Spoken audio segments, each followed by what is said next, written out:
আরে যার মা নাই সে বুঝে মার ভালোবাসা কি। কোটি টাকা খরচ করলো মার কদমটা পাবে না ছোঁয়া দেওয়ার জন্য, বাবার কদমটা পাবে না ছোঁয়া দেওয়ার জন্য, মায়ের মায়ামুখী চেহারাটা পাবে না দেখার জন্য। মা থাকতে অনেকে মায়ের মর্ম বুঝে না, বাবা থাকতে অনেকে বাবাকে সম্মান করে না। যার বাবা নাই সে বুঝে কেন যে বাবারে সম্মান করলাম না, কেন যে বাবারে দুইটা পয়সা রুজি করে খাওয়াইলাম না, কেন যে মার জন্য কিছু করতে পারলাম না। আজ 10টা শাড়ি কেনার তৌফিক হয়েছে, 20টা শাড়ি কেনার তৌফিক হয়েছে, মাকে তো একটা শাড়ি পরাইতে পারলাম না, মাকে তো একটা কাপড় পরাইতে পারলাম না।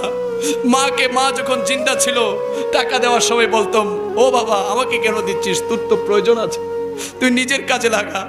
যাদের মা বাবা আছে হাতে পায়ে হাত রেখে বলছি, মা বাবার মনে কষ্ট দিবেন না, মা বাবার মনে কষ্ট দিবেন না। মায়ের মনে যদি কষ্ট দেন, বাবার মনে যদি কষ্ট দেন, কবরে সুখ পাবেন না, শান্তি পাবেন না, হাসরের ময়দানে নবীর সুপারিশ পাবেন না, শাফাত পাবেন না। মা বাবার খেদমত আমার মাদার বাড়ির সুন্নি ভাইরা করতে চায় কি চায় না? ডান হাত তুলে বলি চাই কি চাই না?